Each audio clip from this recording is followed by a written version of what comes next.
anyone. Emotions run high.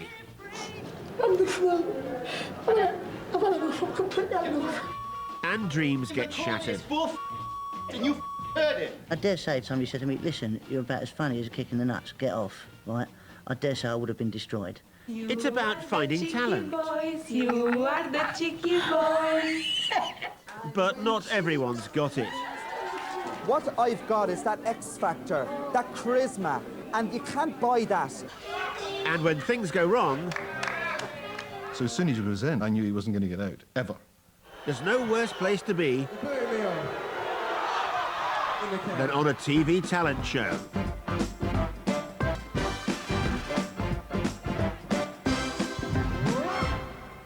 But you may have seen some of these impressions before, but not in colour. Talent shows have discovered some of our biggest stars. Oh, let me so pity. Who's coming up behind him? Nick, Nick, Nick, Nick, Nick. Some of the biggest names in television got their biggest breaks in the 70s on talent shows. I would class myself as a British, and I'm no good at having fun. I get overexcited if there's a pattern on my kitchen roll, you know. Everybody wants to be in show business, everybody. I don't care if I have to work 24 hours a day for the next 50 years. I'll do it. What makes these shows unique is the public decide who that person's going to be. I'm gonna take this moment. Apparently more people are now voting for these talent shows on TV than they're actually voting in the election.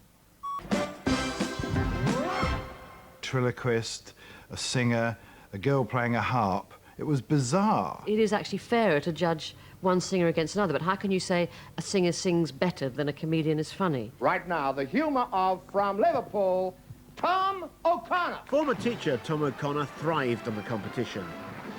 His confident comic delivery made him a star. Bless you.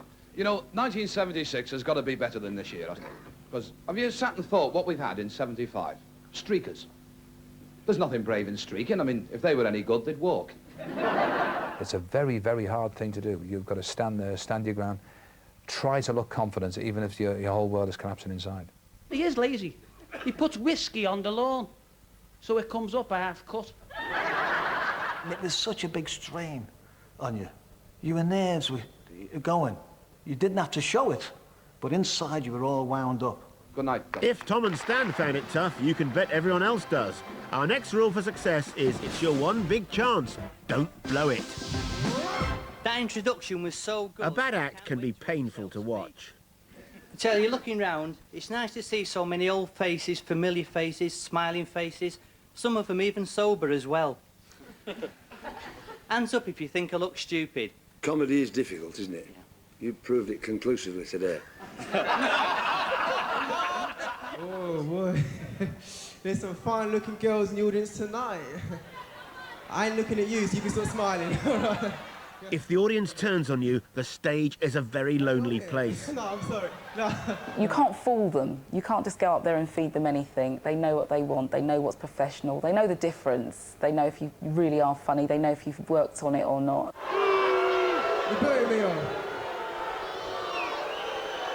Off! Off! Off! If they don't laugh at the first one, and they don't laugh at the second one, and they don't laugh at the third one, then you get the shovel out and start digging a big hole for yourself. You don't like my style. All right. But even with a sympathetic audience, nerves can still get the better of you. Her father was very macho. Loved women. Not women, but women. Comic Billy Royal had looked a hot prospect before appearing on New Faces. Start the car. In the UK, other talent shows slowly caught on that dodgy acts can make a big impact. In the 1980s, a Little Watch satellite programme pioneered this approach. I booked a lot of acts knowing that they were bad, really bad, but knowing that they were going to make great TV.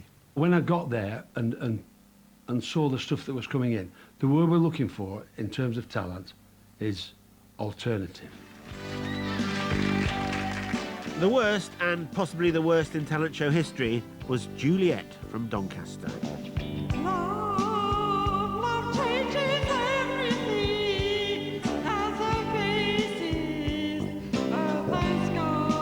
She was fantastic. She was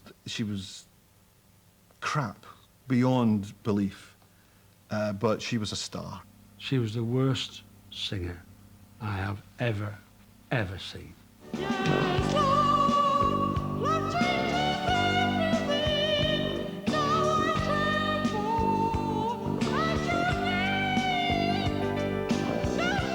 Singing wasn't Juliet's only talent. But you should have seen her as an exotic dancer. God, it was unbelievable.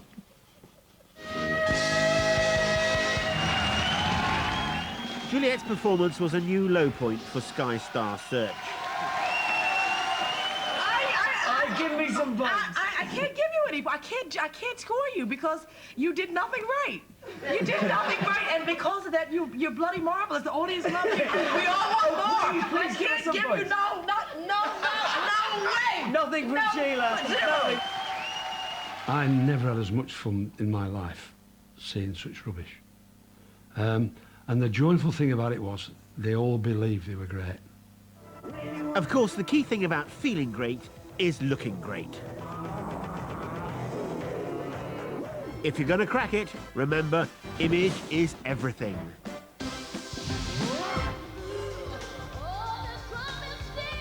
The wrong image can sometimes get in the way of real talent. I remember when the Jennifer Phillips band came on, and she was awesome. You know, the backing singers looked fantastic. You know, she sung really well. But of course, all the judges could speak about was her hair. She had a wonderful voice, but this wig... The wig, really? You thought the wig was going to get up and sing a song. You can't deny that this industry is not image-based. It completely is. What you wear, youngsters are going to copy. Your hairstyle. You know, you're constantly doing things that you wouldn't normally think of. In the spotlight, there is nowhere to hide. The pressure to stay looking good is constant, as Kim Marsh found out on Pop Stars. The band were living in a beautiful multi-million-pound house, you know, and they were having a ball. They were working really hard, but all they were doing was eating junk food. Pop Stars judge Nigel Lithgow was the man with the home truths. Well, the goose has gotten fat. Do you think I'm fat? I think you've put weight on over Christmas, and I think you needed to lose weight before Christmas, yeah? Do you? Out of order. Nigel had the right intentions, you know, he didn't mean it to come across, I think, quite as hard as it did. And no woman wants to hear stuff like that. I'd be livid if he said that to me. So I put on a few pounds over Christmas, who doesn't? After the break, spotting new talent. I thought they were trannies, because they were so skinny. And it's never too late to be discovered. I'd like to see more Pop Stars, actually.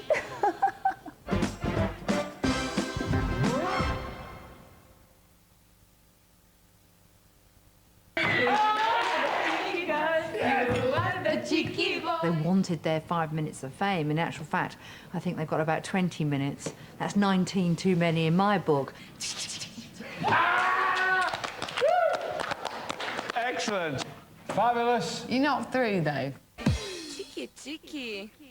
The cheeky girls may have cracked it, but some are still trying.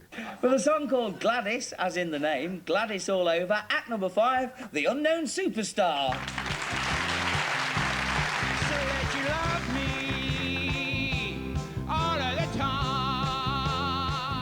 Pensioner Maurice Segal has been performing as the unknown superstar on talent shows for the last 12 years.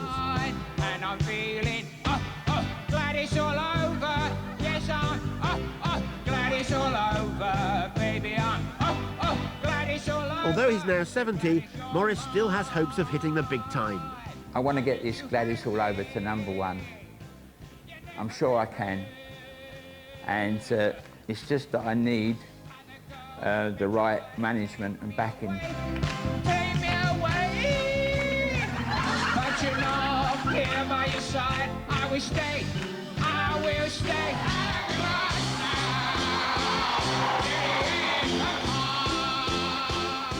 He may never have won a talent show, but it still takes guts to keep having a go. The whole rows of people just moving from side to side and Gladys all over. Some people may laugh, but it doesn't bother Morris. There's not enough laughter in the world. And if I can make people laugh, more power to my elbow. Of course, the rewards for a talent show appearance are great, but so are the chances of humiliation. So is it worth the risk? 90% of them will never be seen again. But, you know, there is this chance that if you're good enough and if you push the right buttons and if you appeal to the right people, you can become a star, a superstar.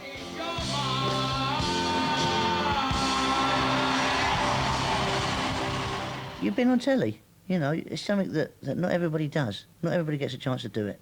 Go and have a bash.